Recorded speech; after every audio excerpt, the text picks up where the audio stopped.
Mi nombre es Marta González, y lo que estás a punto de escuchar no es una historia cualquiera. Es mi vida, desmoronándose ante los ojos de quienes pensaban conocerme. Durante 15 años fui la esposa ejemplar de un pastor carismático. El rostro sonriente junto al púlpito, la mujer que oraba, que servía, que organizaba eventos y repartía abrazos en cada culto. Todos creían que mi matrimonio era una bendición, un ejemplo de amor y propósito cristiano. Pero una noche, en medio del servicio de aniversario de nuestra iglesia en las afueras de Querétaro, tomé el micrófono de las manos de mi esposo. Respiré profundo, y comencé a hablar. Delante de más de 400 personas, revelé lo que nadie se atrevía a imaginar. No fue fácil. El silencio que se hizo en ese templo fue tan espeso como el dolor que cargaba en mi pecho.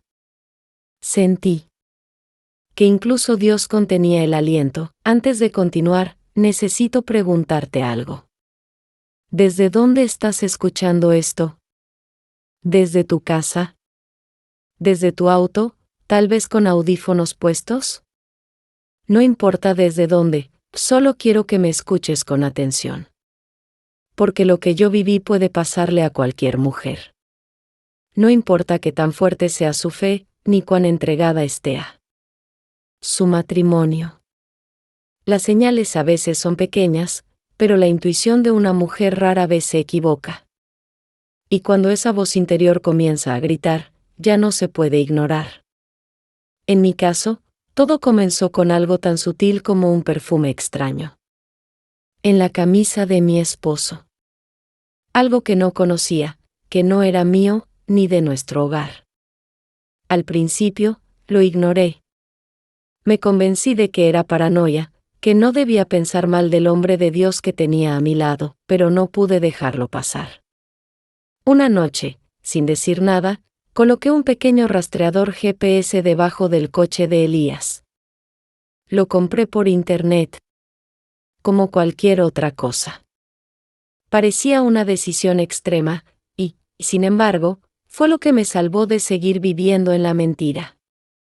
Cada vez que él decía que iba de misión evangelística a otro pueblo, yo lo rastreaba. A veces, sí estaba donde decía. Pero otras veces, no. Me decía que estaba en San Miguel de Allende, pero el rastreador lo mostraba en un barrio residencial en Celaya. O en un hotel cerca de la terminal de autobuses. Mi mundo se empezó a quebrar en silencio. Me sentía traicionada, pero más aún, me sentía una tonta. Como no me había dado cuenta antes, durante años creí que nuestra vocación era servir. Juntos. Él predicaba con fuego, y yo organizaba los retiros de mujeres, coordinaba los comedores comunitarios, daba consejería a esposas que venían llorando por problemas con sus maridos. Qué ironía, yo ayudaba a otras mujeres a reconstruir sus hogares mientras el mío se caía a pedazos. La imagen del pastor ejemplar que Elías proyectaba lo protegía de toda sospecha. Era amable, siempre con una Biblia en la mano, con palabras dulces para los niños y ancianos. Todos lo admiraban, y yo me sentía orgullosa. Nunca tuvimos hijos, pero siempre creímos que ese era nuestro propósito, pastorear la iglesia, ser padres espirituales de una comunidad creciente y hambrienta de fe. Hace unos 8 meses, todo empezó a cambiar. Elías comenzó a salir más seguido, con pretextos de nuevas misiones. La iglesia de Irapuato necesita apoyo, hay un encuentro pastoral en la capital, vamos a plantar una nueva congregación en Dolores Hidalgo. Siempre tenía una razón para estar fuera. Y cada vez más lejos. Al principio le creí, como siempre. Yo no solía cuestionar. Pero poco a poco, las excusas se volvieron rutinarias, mecánicas. Y lo que más me dolía, era que nunca me invitaba a acompañarlo. Siempre decía que el viaje sería corto, que no valía la pena, que debía quedarme cuidando la iglesia principal. Me decía eso, mientras pasaba días enteros sin darme noticias claras, no solo eran las ausencias. Empezó a llegar tarde, con el rostro agotado, pero sin señales reales de cansancio. Estuve orando por una hermana, hubo una crisis espiritual, la familia Gutiérrez necesitaba apoyo. Las historias siempre eran diferentes, pero el patrón era el mismo. Su celular nunca estaba lejos de su mano. A veces lo encontraba bloqueado, con contraseñas nuevas que antes no usaba. Dejé de dormir tranquila. Me levantaba a mitad de la noche solo para ver si aún respiraba junto a mí, o si ya había salido sin avisar. Me estaba enfermando por dentro. Pero no decía nada. Porque en mi mente, aún quería creer. Quería pensar que estaba exagerando. Que todo era una prueba de fe. Una noche, Elías regresó con una marca de lápiz labial en la camisa.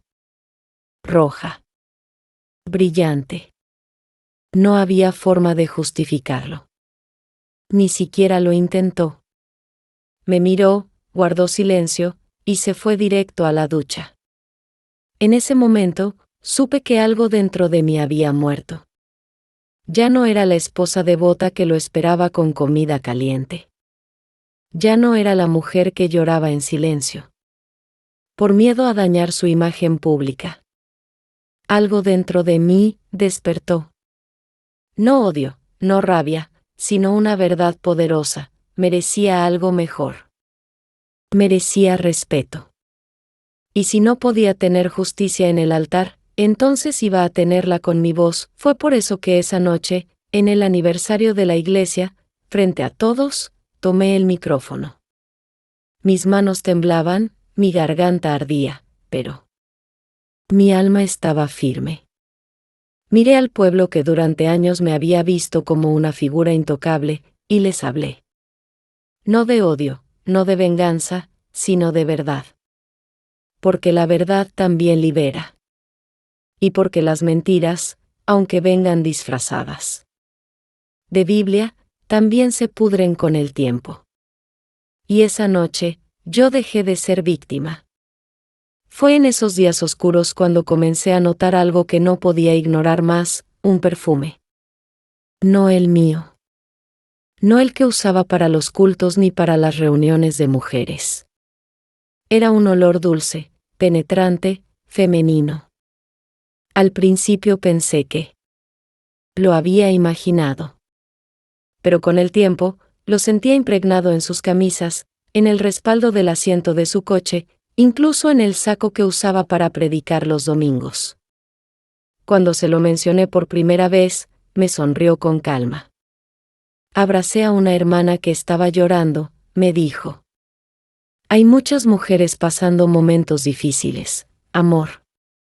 No puedo negarle consuelo a quien lo necesita. Siempre tenía una respuesta lista. Una explicación piadosa. Y yo quería creerle. Porque si no lo hacía, ¿qué clase de esposa era yo? Lo que más me dolía no era la sospecha. Era la culpa. Me sentía como una mujer horrible solo por dudar de mí. Esposo. Me preguntaba si me estaba volviendo insegura, si el diablo estaba sembrando celos en mi corazón. ¿Y si solo estaba viendo fantasmas donde no había nada? Él era un hombre de Dios, un pastor. Había entregado su vida al servicio del Señor, y yo debía ser su apoyo. Me sentía avergonzada incluso de pensar mal de él. Pasaba noches enteras sin dormir, orando, pidiéndole a Dios que perdonara mis pensamientos.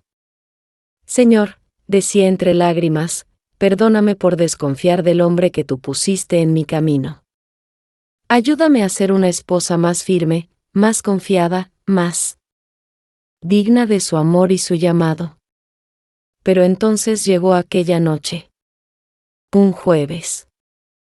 Las agujas del reloj marcaban las 11:30 de la noche cuando Elías entró por la puerta, con la camisa arrugada, el rostro cansado y ese mismo perfume flotando a su alrededor. Lo miré, y le pregunté suavemente dónde había estado. No levanté la voz, no lloré. Solo quería escuchar su versión. Él me sostuvo la mirada, como nunca antes, y me dijo con voz firme: Marta, necesitas confiar más en mí. Estoy haciendo la obra de Dios, y a veces eso requiere sacrificios. Deberías apoyarme, no cuestionarme. Y en ese momento, algo dentro de mí se quebró. No fue solo la sospecha, fue la certeza. Esa frase no venía del hombre con él que me casé. Era otra persona. Alguien que usaba la fe como arma para callarme. Sin embargo, no dije nada. No grité. No lo confronté. Solo bajé la mirada y, por dentro, me rompí. Aún así, durante 3 días más, luché conmigo misma. ¿Y si estaba equivocada? ¿Y si realmente estaba haciendo la obra de Dios y yo me estaba convirtiendo en una esposa desconfiada y dañina? La culpa me carcomía tanto como la duda. Sentía que estaba siendo injusta, pero también sabía que algo no estaba bien. Necesitaba salir de ese ciclo. No por venganza.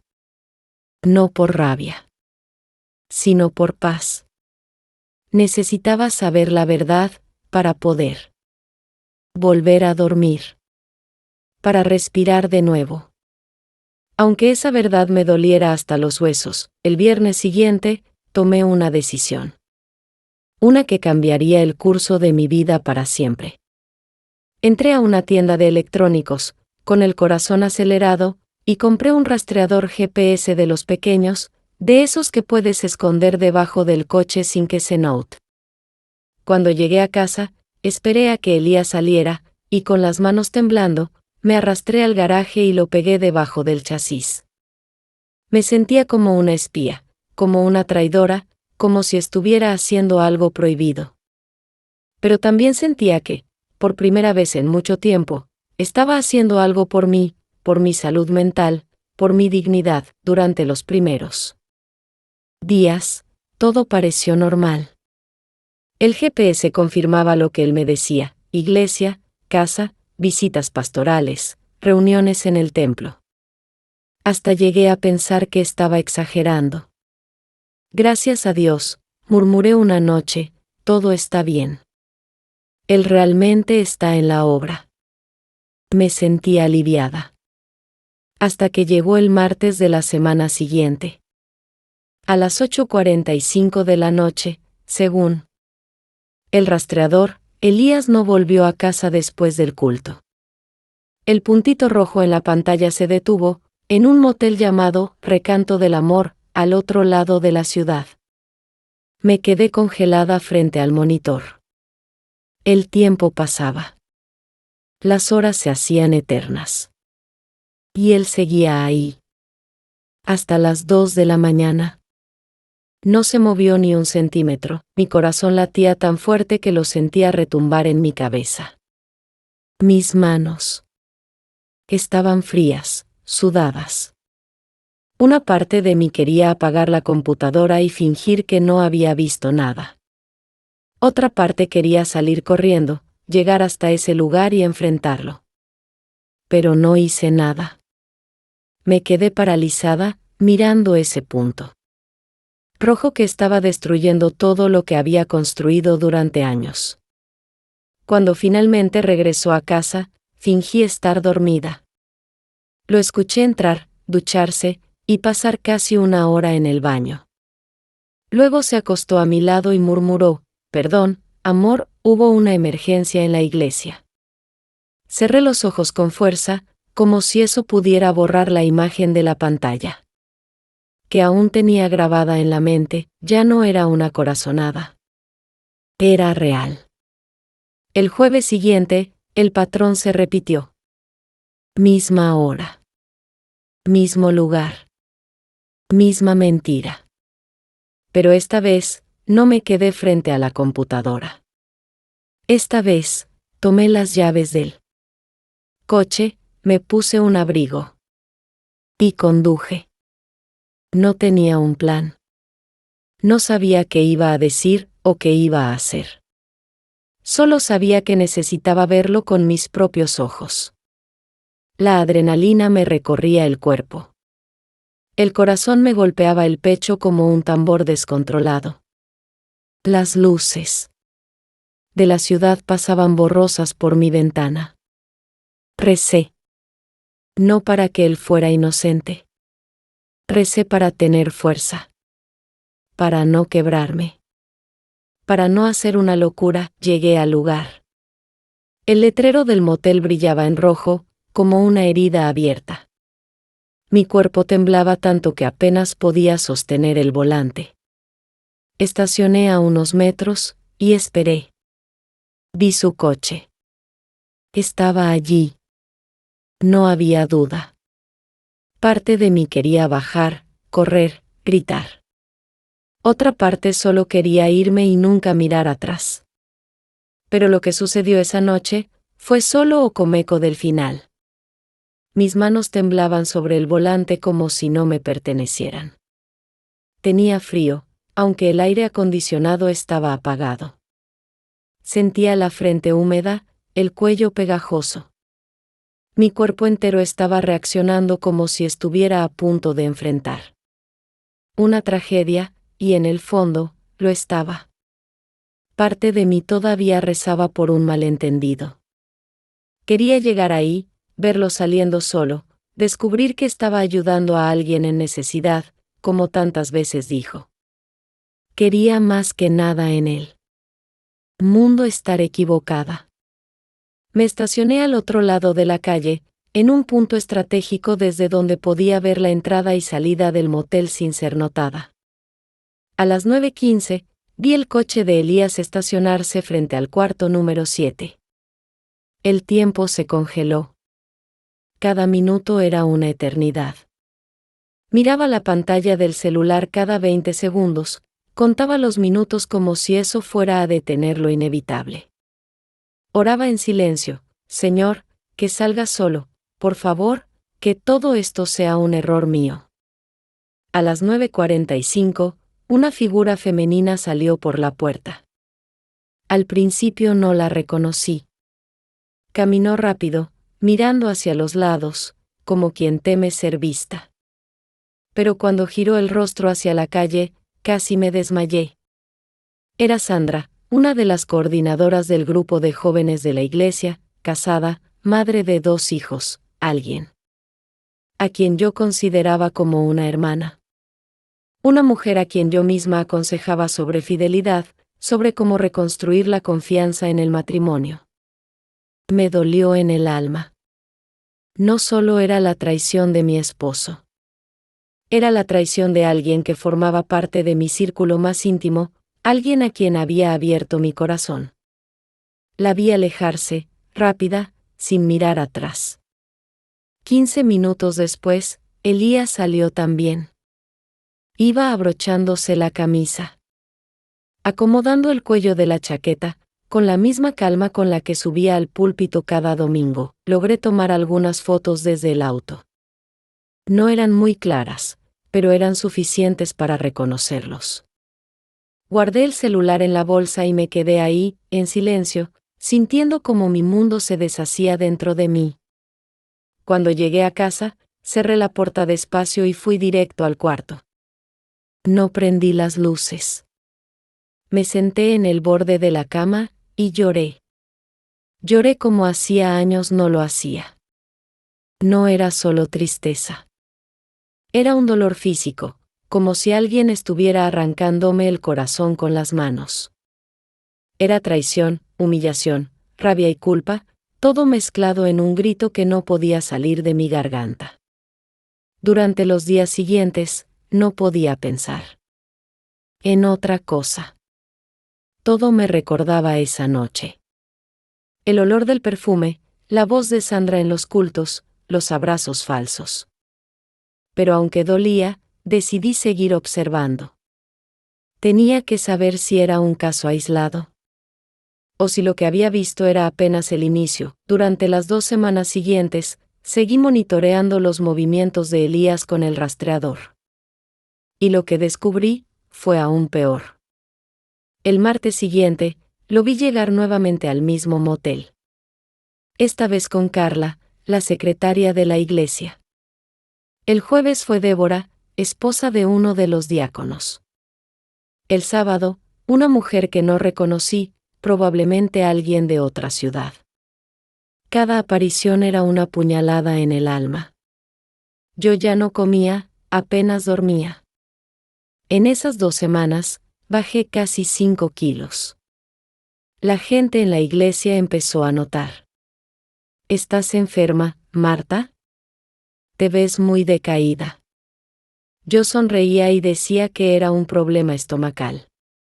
Pero por dentro, yo ya no existía. Cada encuentro seguía el mismo patrón.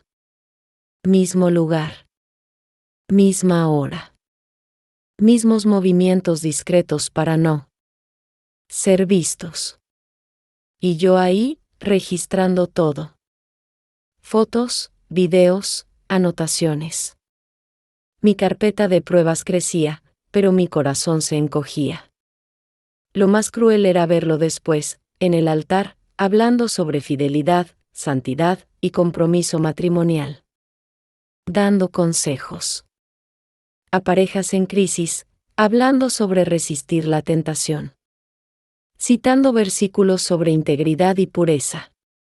Y yo, ahí sentada, con el estómago revuelto, deseando gritar, pero tragándome cada palabra. Un mes después de la primera vez que lo seguí, supe que ya no bastaban las fotos borrosas. Si algún día iba a enfrentarlo, si iba a mirar a esa congregación a los ojos y hablar, necesitaba pruebas sólidas, irrefutables. Comencé entonces a revisar nuestras finanzas, los gastos personales y también la cuenta de la iglesia, ya que Elías tenía acceso total. Fue ahí donde todo comenzó a encajar. Había retiros en efectivo que coincidían exactamente con los días de los encuentros. Compras de perfumes caros, lencería fina, joyas, todo pagado en efectivo. En casa, escondidos en su escritorio, encontré recibos, papeles que no tenían explicación. Y entonces, el golpe final, un domingo por la mañana, Elías salió corriendo para la iglesia y dejó su celular en casa. Temblando, tomé el teléfono y comencé a revisar. Encontré conversaciones con varias mujeres. Algunas eran hermanas de la iglesia. Había un grupo llamado Ovejas Especiales, 5 mujeres, todas conocidas mías. Los mensajes eran explícitos, algunos hasta con fotos comprometedoras. Flirteos, insinuaciones, versículos bíblicos distorsionados para justificarlo. Injustificable. Elías les decía que era amor cristiano, que estaba sanando sus heridas con cariño pastoral. Me daban náuseas. Literalmente. Ya no era solo una traición matrimonial. Era una manipulación perversa del nombre de Dios, para seducir mujeres vulnerables. 6 semanas habían pasado desde la primera noche en el motel. Tenía en mis manos un dossier completo. Imágenes, recibos, capturas de pantalla, movimientos financieros. Todo. Pero no podía actuar. No todavía. Parte de mí seguía esperando que todo fuera una pesadilla. Que él se quebrara. Que confesara. Que pidiera perdón. Que se arrepintiera. Yo, todavía lo amaba. Y eso me estaba matando. En medio de esa confusión, busqué a mi hermana Ruth. Siempre fue mi refugio. Cuando le conté todo, se quedó en silencio por unos segundos, luego me abrazó tan fuerte que por fin pude llorar sin miedo. Tienes 2 caminos, me dijo. Puedes enfrentarlo en privado. Él va a negarlo todo. Va a decir que estás loca, va a voltear todo en tu contra. O puedes usar la única cosa que él verdaderamente respeta, su imagen. Lo traicionaste en silencio. Pero fue en la iglesia donde te traicionó. Y ahí es donde tiene que caer. Y fue ahí, en ese momento, donde nació la idea. El aniversario de la iglesia se acercaba. Sería un culto especial, con invitados, pastores de otras ciudades, miembros antiguos y nuevos presentes. Elías ya estaba preparando su sermón, el título: La importancia de la fidelidad en el matrimonio cristiano. La ironía era tan absurda que parecía una burla del cielo. Pero tal vez, solo tal vez, era ahí, en ese altar, donde Dios me estaba entregando la oportunidad de revelar la verdad. Las 2 semanas siguientes me dediqué a preparar todo. Imprimí cada foto, cada recibo, cada mensaje. Organicé todo en carpetas. El escenario estaba listo. Y yo, también. Durante semanas preparé cada detalle con precisión quirúrgica. Reuní todas las pruebas que había recolectado: fechas, horas, nombres, recibos, capturas de pantalla, imágenes de cámaras, registros bancarios. Hice un informe ordenado, con todo documentado, como si se tratara de un caso judicial. Grabé un audio, mi voz estaba serena, sin gritos ni escándalos, narrando los hechos con claridad y firmeza. Lo escuché una y otra vez, asegurándome de que no hubiera rencor, solo verdad. Mientras tanto, mi alma vivía una guerra silenciosa. Elías seguía con su rutina como si nada pasara, me abrazaba, me daba besos en la frente, sonreía frente a los fieles como el esposo perfecto. Y yo tragaba ese teatro cada día, con la certeza de que el día de la revelación se acercaba. Solo confié el plan a 3 mujeres: doña Mercedes, la tesorera más antigua de la iglesia, hermana Juana, líder del grupo de mujeres, y la pastora Rebeca, de una congregación hermana. Les mostré las pruebas. Lloraron conmigo. Y todas dijeron lo mismo: esto tiene que salir a la luz. La pastora Rebeca me ofreció su respaldo. Me prometió que si Elías era removido, ella asumiría el culto. Esa promesa me sostuvo como un ancla. También hablé con un abogado. Le mostré los movimientos bancarios, las evidencias de relaciones impropias, y me confirmó lo que temía: lo que Elías había hecho no era solo inmoral, era ilegal. Había pruebas de apropiación indebida de fondos, malversación, incluso fraude. Las consecuencias podrían ser graves.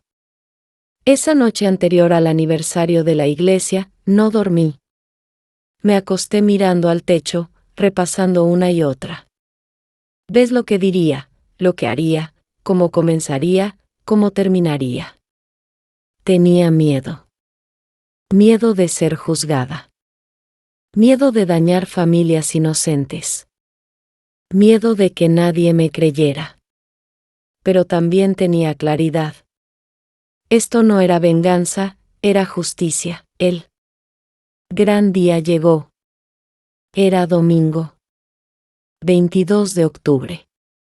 El sol brillaba como si nada pudiera salir mal.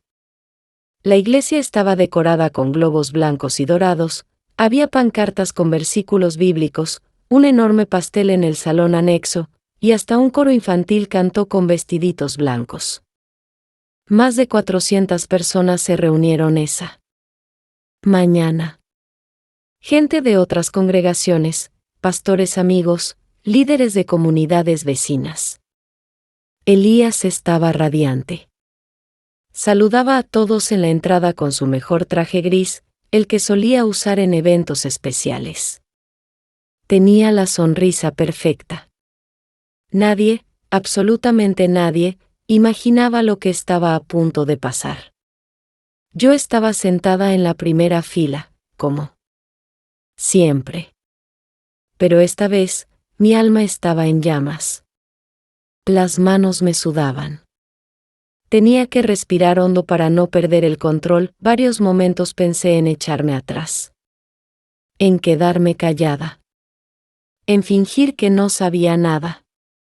Pero cada vez que veía a una esposa abrazando a su marido, cada vez que una jovencita saludaba a Elías con admiración en los ojos, me acordaba de por qué estaba haciendo todo esto.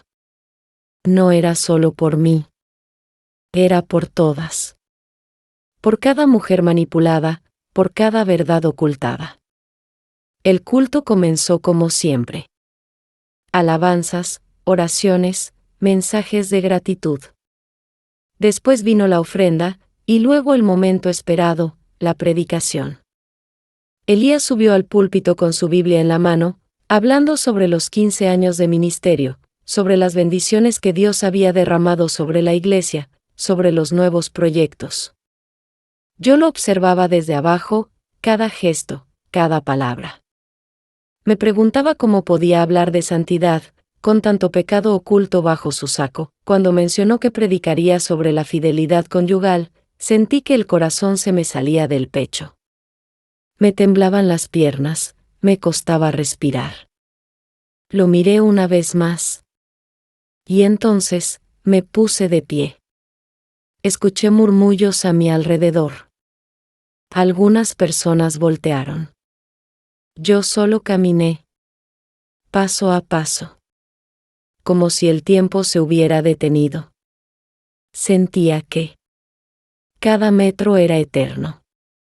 El sonido de mis tacones sobre el piso retumbaba como tambores de guerra.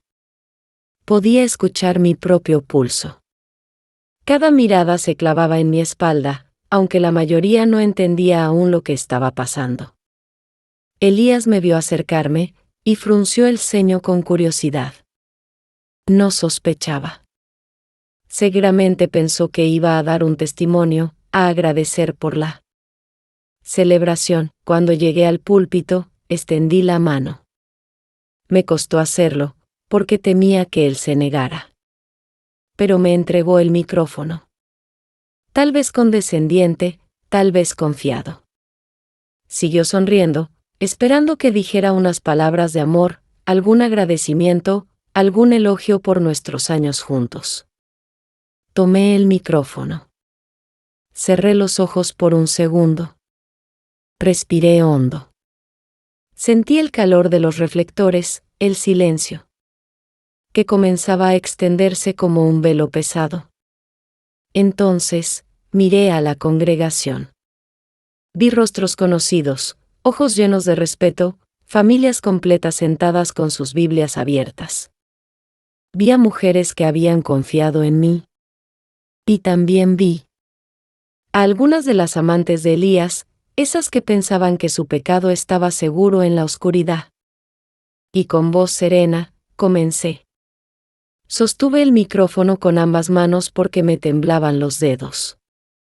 Lo apreté como si fuera mi único ancla en medio de una tormenta.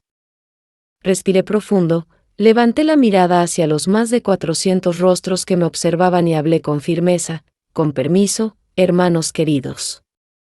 Antes de que el pastor comience a predicar sobre la fidelidad, me gustaría compartir algunas cosas sobre lo que la fidelidad realmente significa. El silencio que siguió fue absoluto, sepulcral. Se podía escuchar el zumbido del aire acondicionado. El movimiento de una niña cambiando de posición en el banco, incluso una tos seca de alguien en la parte trasera del templo.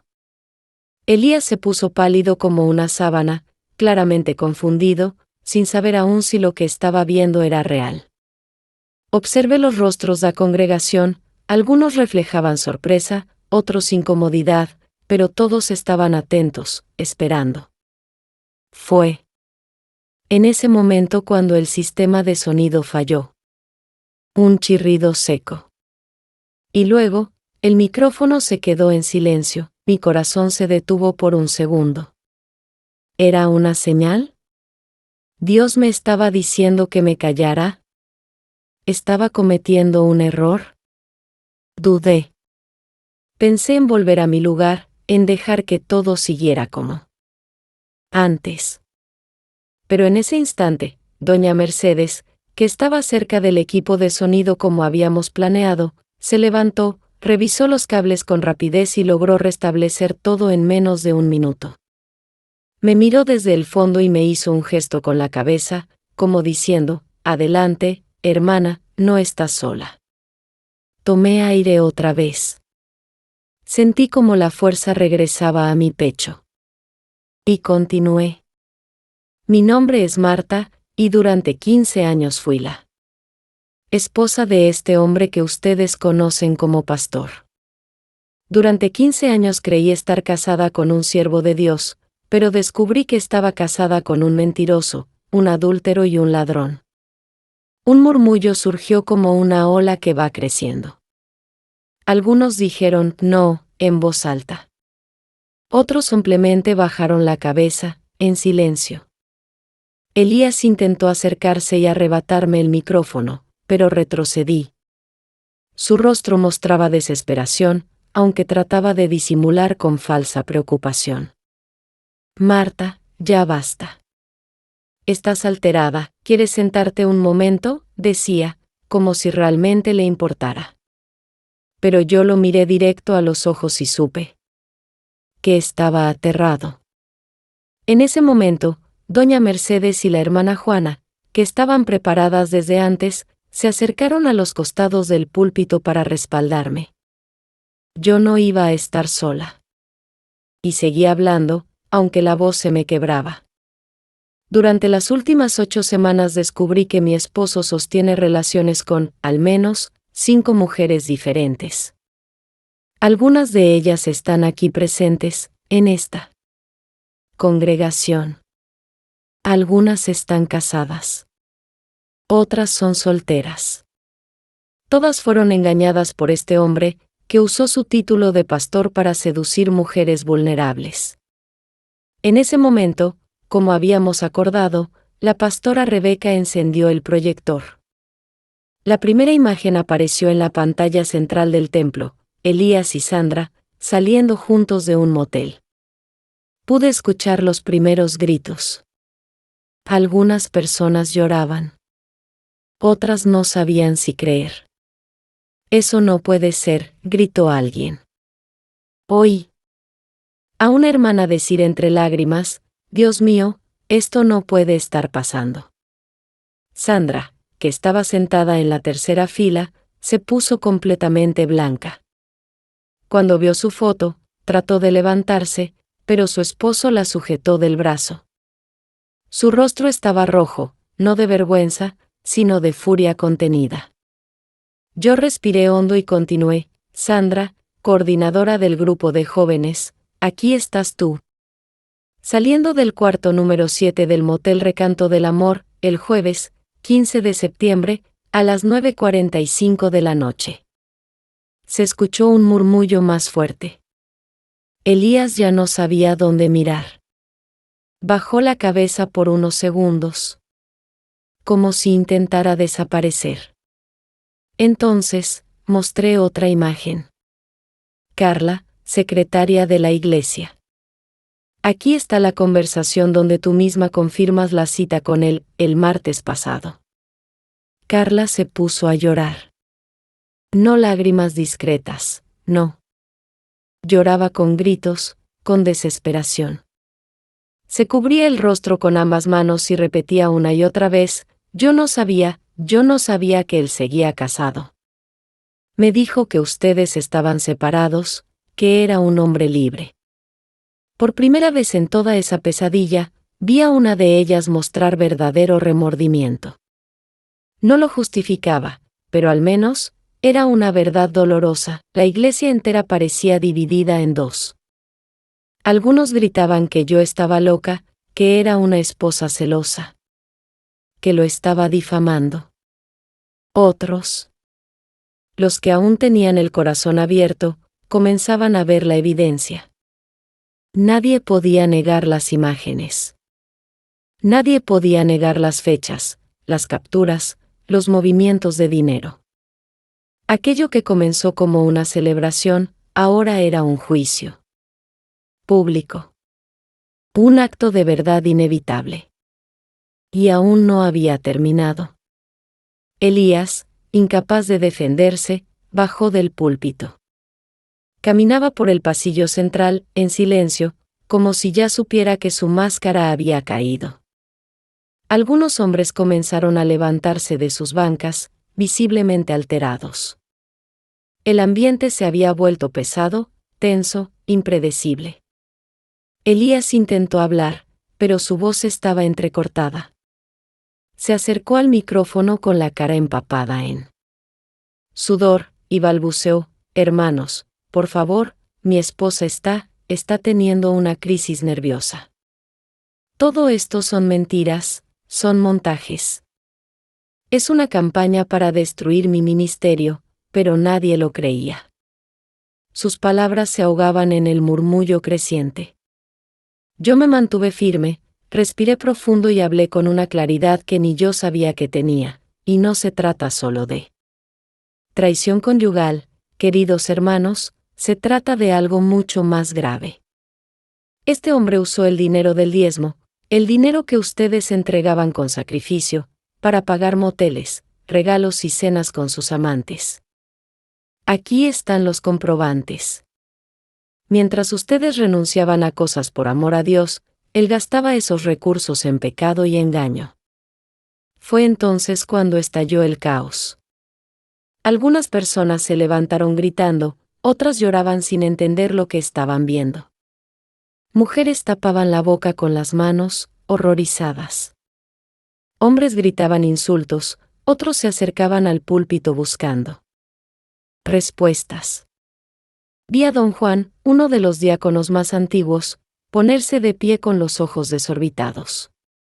Gritó con toda su alma: 15 años de diezmo, 15 años creyendo en ti, Elías. Fue un lamento, una herida abierta que se escuchó en toda la sala. Débora, una de las mujeres implicadas, intentó salir por una puerta lateral, pero su esposo la siguió de inmediato. Vi cómo ella bajaba la cabeza, avergonzada, mientras él apretaba los puños con furia. Y aún así, Elías intentaba salvarse. Decía que todo era una conspiración, que yo estaba celosa, que había armado todo para destruirlo. Pero las pruebas estaban ahí, frente a todos. Cada imagen, cada recibo, cada mensaje confirmaba lo que yo decía. Su voz se quebraba. Sudaba. Tartamudeaba. Estaba completamente desesperado. Doña Mercedes se acercó por detrás y me susurró al oído: «Marta, debes terminar esto pronto, se está poniendo peligroso». Y tenía razón. La congregación estaba al borde del colapso. Elías ya no tenía control de nada. Lo miré fijamente. No con odio, sino con una mezcla de tristeza y resolución. Había amado a ese hombre. Había compartido la vida con él.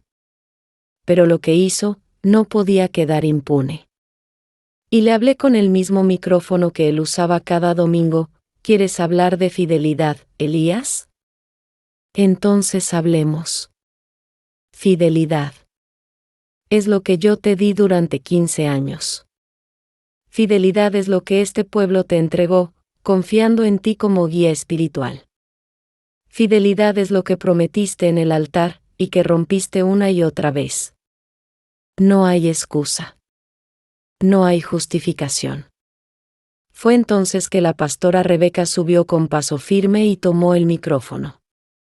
Su voz fue como un bálsamo en medio de una tormenta. Oró en voz alta, pidió sabiduría, calma, y declaró el fin inmediato del culto.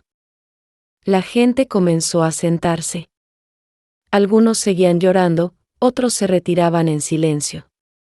Elías fue escoltado por 2 hermanos de confianza.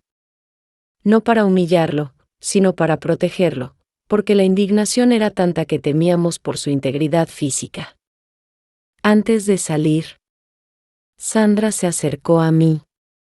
Sus ojos estaban hinchados, su rostro manchado de lágrimas. Me miró con vergüenza y me dijo con voz quebrada: Marta, yo no sabía. Él me dijo que ustedes ya no estaban juntos, que todo era una fachada por la iglesia. Te juro que no sabía, lo siento, de verdad, lo siento mucho. En ese instante, comprendí que ella también había sido engañada. A su manera, también había sido víctima. Las consecuencias no tardaron en llegar. Esa misma tarde, la directiva de la iglesia se reunió en sesión extraordinaria. Nadie podía creer lo que acababan de presenciar. Muchos estaban en shock. Pero todas las pruebas estaban allí. Fotos, capturas de mensajes, movimientos bancarios detallados. Era imposible negarlo. No se trataba de chismes, era una verdad documentada. Con base en esa evidencia, los líderes votaron de manera unánime por la destitución inmediata de Elías del cargo de pastor. En cuestión de minutos, el hombre que por años fue considerado un pilar espiritual, fue removido del altar que tanto utilizó para manipular y encubrir su doble vida. Durante los días siguientes, Elías intentó defenderse. Grabó mensajes, envió correos, visitó algunas casas. Decía que yo estaba pasando por una crisis emocional, que había exagerado. Todo por celos, que era una esposa resentida. Pero su voz ya no tenía poder. La verdad se había soltado, y otras voces comenzaron a levantarse. Mujeres de otras ciudades, de congregaciones donde Elías había sido invitado a predicar, comenzaron a enviar mensajes a la iglesia. Contaban historias parecidas, patrones idénticos. Conversaciones privadas. Insinuaciones. Reuniones pastorales que terminaban en encuentros indebidos. Lo que comenzó como una traición individual, se transformaba ahora en un escándalo nacional. El escándalo se esparció como fuego en pasto seco. Bastaron unas horas para que la historia saliera de las paredes del templo y se volviera tema de conversación en toda la ciudad, y más allá. Fue un efecto dominó. Las consecuencias llegaron. Una tras otra. Sandra se divorció. Su esposo, también miembro activo de la congregación, no soportó la humillación y decidió abandonar la iglesia. Carla fue removida de su cargo como secretaria. Débora confesó todo a su marido, quien pidió transferencia inmediata a otra iglesia de la red. Familias se fragmentaron, amistades de años se rompieron, y aunque me dolía profundamente ver tanto sufrimiento, yo sabía, con el alma en los huesos, que esa verdad tenía que salir a la luz. No había más espacio para el silencio. Con el respaldo del consejo directivo, decidí dar el siguiente paso: buscar justicia formal. Contraté un abogado cristiano de confianza, especializado en delitos financieros, y juntos comenzamos el proceso por apropiación indebida. Las transferencias bancarias demostraban que Elías había desviado más de 15,000 pesos del diezmo en tan solo 8 meses. Los documentos eran claros. Los depósitos, los retiros, los gastos. Todo encajaba como un rompecabezas macabro. Elías fue imputado penalmente y también enfrentó una demanda civil presentada por la propia iglesia. Al mismo tiempo, yo presenté la solicitud de divorcio por adulterio comprobado. Gracias a la abrumadora cantidad de pruebas que había reunido, el proceso avanzó con rapidez.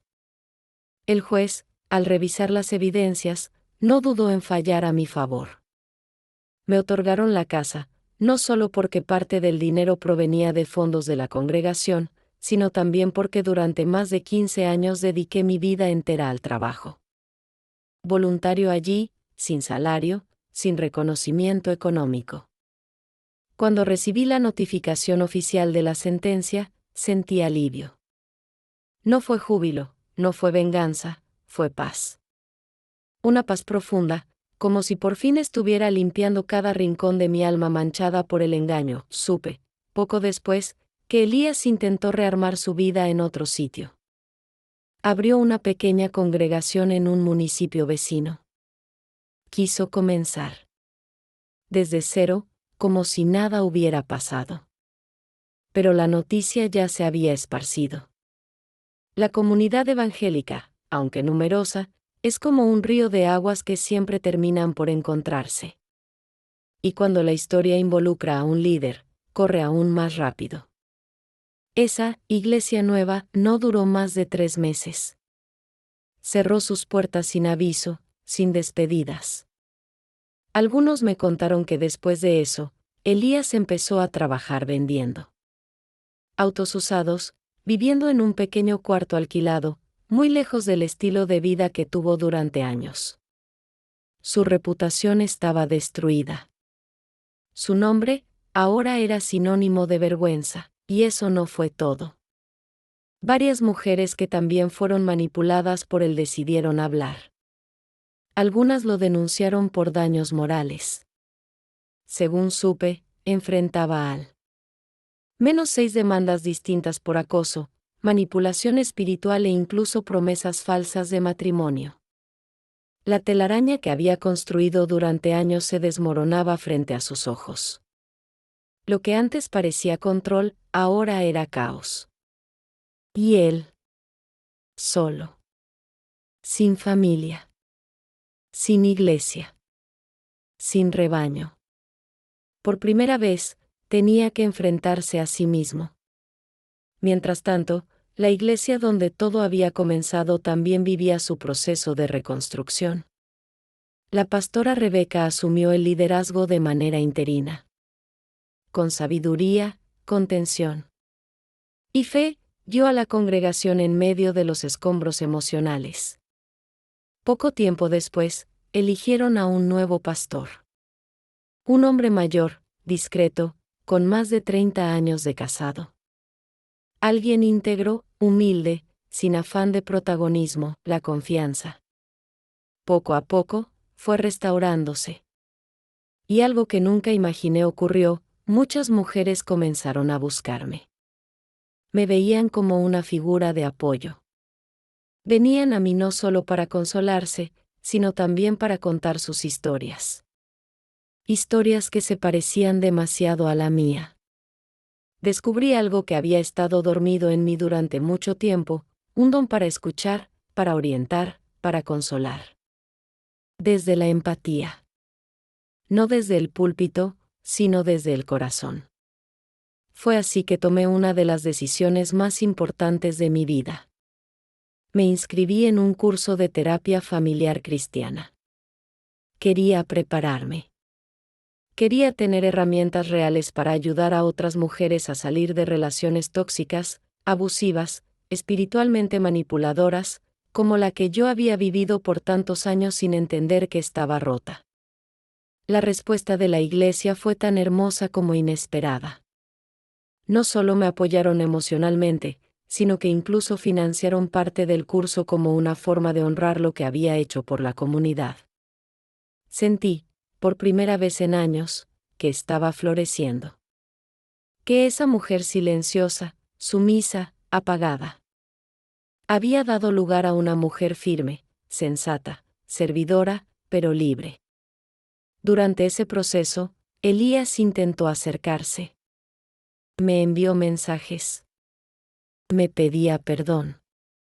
Decía que estaba arrepentido, que había perdido todo y solo quería una oportunidad de volver a empezar. Pero algo dentro de mí ya no era el mismo. No sentía odio. Tampoco amor. Lo que sentía era compasión. Una compasión tranquila. Triste. Pena por un hombre que lo tuvo todo, y lo perdió todo por no saber dominar sus impulsos. Asterisco, asterisco. Hoy se cumple exactamente 1 año desde aquel culto que marcó un antes y un después en mi vida. 1 año desde el día en que tomé el micrófono, enfrenté la mentira, y rompí el silencio que me había oprimido durante tanto tiempo. Y puedo decir, con total convicción, que fue la mejor decisión que he tomado. No solo por mí, sino por todas las personas que estaban siendo engañadas, por las mujeres que fueron utilizadas, por las familias que fueron dañadas, por una iglesia entera que merecía conocer la verdad.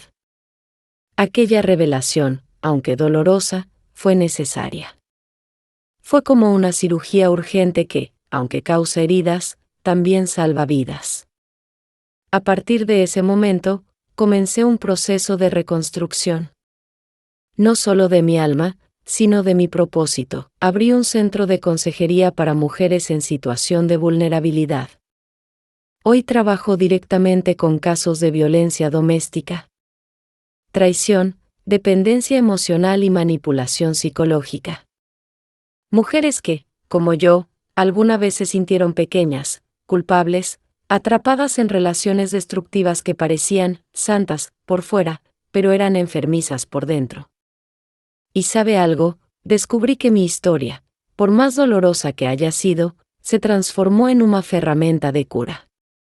Mi experiencia me dio algo que ninguna universidad podría enseñarme: credibilidad y empatía real. Las mujeres me escuchan. No porque soy una experta con títulos colgados en la pared, sino porque saben que estuve en su lugar. Yo sentí ese dolor. Yo caminé ese valle.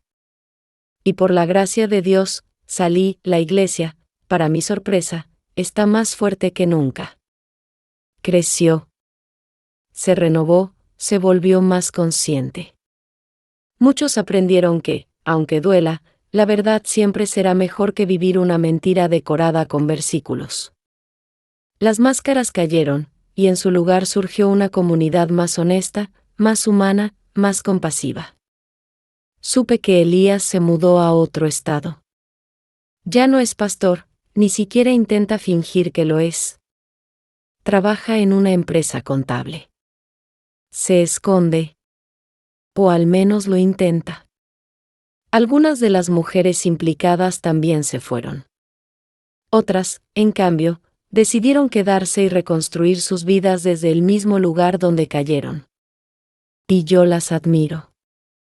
Porque no es fácil volver a empezar, pero es necesario. Y si hay algo que aprendí de toda esta experiencia, es que Dios jamás abandona a una mujer de rodillas, especialmente cuando esa mujer decide levantarse, en nombre de la verdad.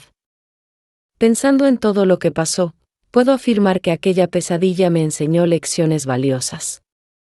La primera, la intuición femenina rara vez se equivoca. Cuando algo no se siente bien, generalmente es porque no está bien.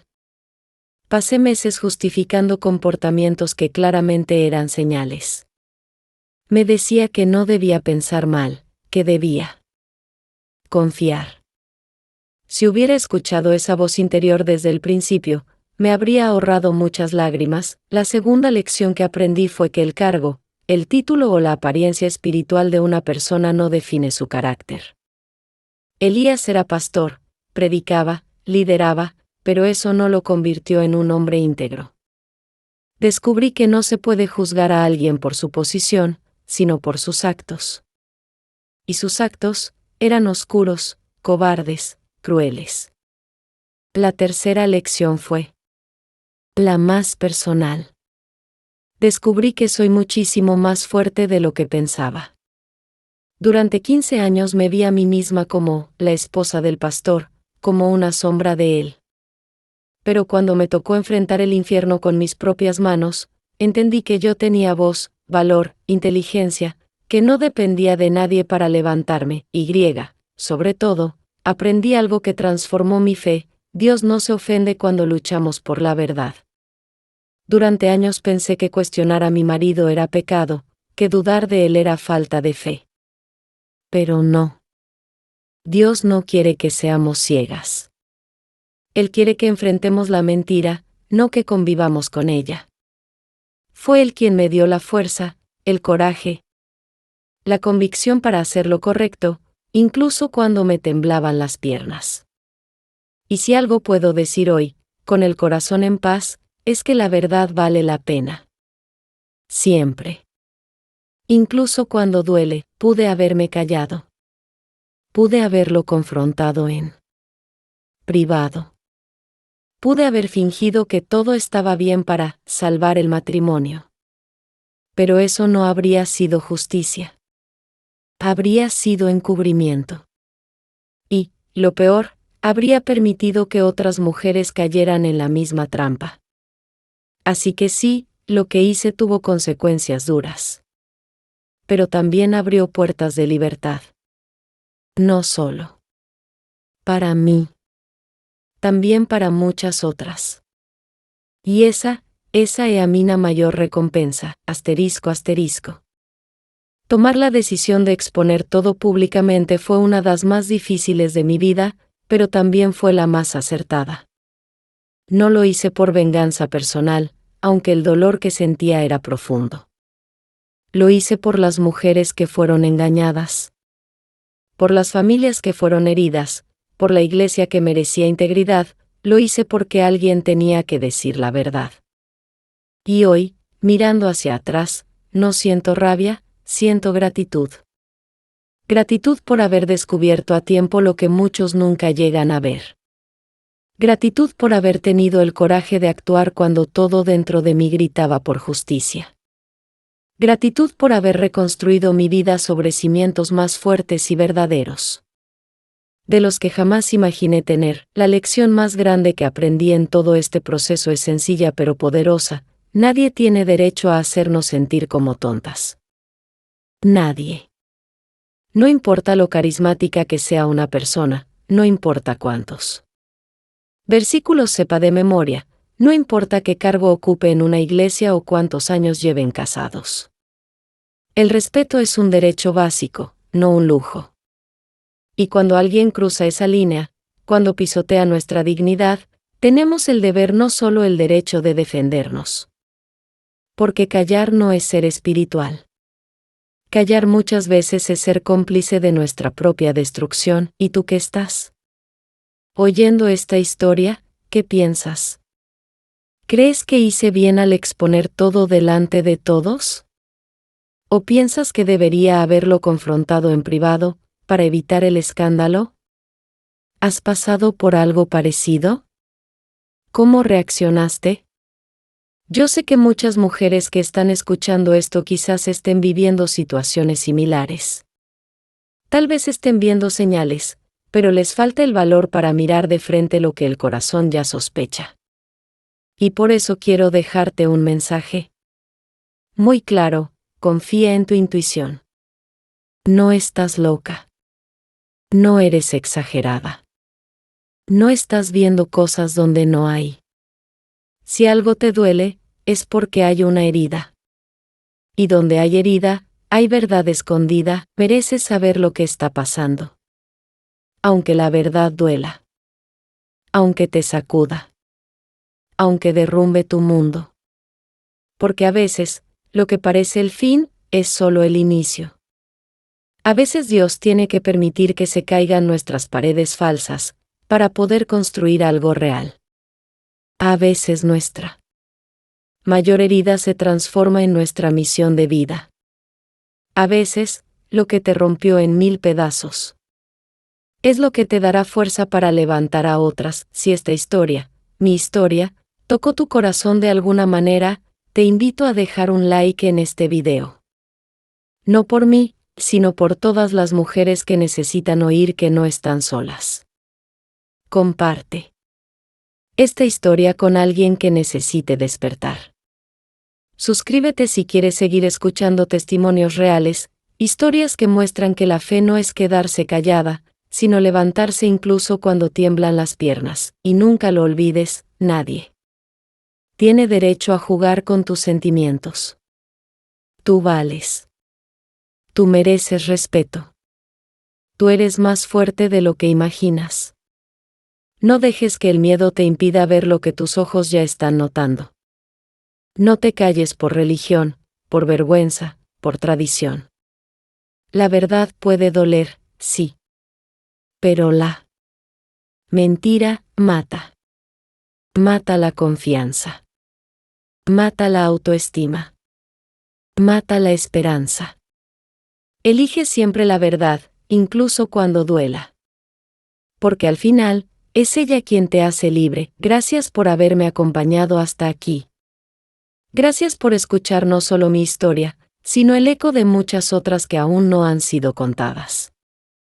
Y si un día te encuentras en una encrucijada como la mía, recuerda estas palabras: Dios nunca abandona a una mujer que decide levantarse por la verdad.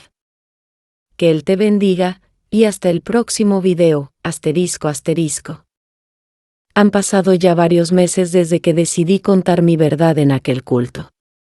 Mirando hacia atrás, puedo decir que el camino no fue fácil, pero sí necesario. Aprendí que a veces el dolor es el puente hacia la libertad y que levantarse, aunque cueste, es el acto más valiente que una persona puede hacer. Hoy, mi vida tiene un nuevo significado. No soy solo la esposa del pastor ni una víctima de la traición. Soy una mujer que renació de sus propias cenizas, más fuerte, más sabia y llena de esperanza. Abrí las puertas del centro de apoyo para mujeres con el corazón abierto, sabiendo que cada historia que escucho es un llamado a sanar. Cada caso es un recordatorio de que ninguna mujer está sola y que la dignidad no se pierde, se recupera. Es increíble cómo las heridas pueden convertirse en puentes para ayudar a otros. Mi fe también cambió. Ahora entiendo que Dios no es solo amor y perdón, sino también justicia y verdad. Él me mostró que luchar por la verdad no es pecado, sino un mandato sagrado. La iglesia renació, y aunque las heridas tardaron en sanar, la comunidad se volvió más fuerte y unida. La transparencia se convirtió en el pilar que sostiene nuestra fe y nuestro crecimiento espiritual. Aprendimos a no temer la verdad, sino a abrazarla con humildad y coraje. En este proceso, encontré mi voz y mi propósito. Hoy, sé que puedo ser ejemplo para otras mujeres que quizás están atrapadas en relaciones que las destruyen por dentro, y eso me llena de orgullo y gratitud. En lo personal, la paz llegó lentamente, pero con firmeza. Aprendí a perdonar, no para justificar el daño, sino para liberarme del peso del resentimiento. Entendí que el amor propio es la base para cualquier relación sana, y que el respeto comienza con uno mismo. También aprendí que la justicia humana puede ser imperfecta, pero la justicia divina siempre llega a su tiempo, y es en esa esperanza que camino cada día. A veces aún siento el peso del pasado, pero ahora lo llevo como una lección, no como una carga. Y esa fuerza me impulsa a seguir adelante, a seguir ayudando, a seguir creyendo. Porque sé que no soy la única mujer que puede levantarse del polvo y transformar su vida. Mi historia es la historia de muchas, es un testimonio de que, incluso en la oscuridad más profunda, siempre hay una luz que espera ser encendida. Gracias por acompañarme en este viaje. Gracias por escuchar no solo mis palabras, sino mi corazón. Que esta historia sea un faro para quien lo necesite, un recordatorio de que nunca estamos solas y que la verdad, aunque duela, siempre libera. Que Dios bendiga a cada una de ustedes. Y que nos encontremos de nuevo, más fuertes, más libres y más valientes. Asterisco asterisco.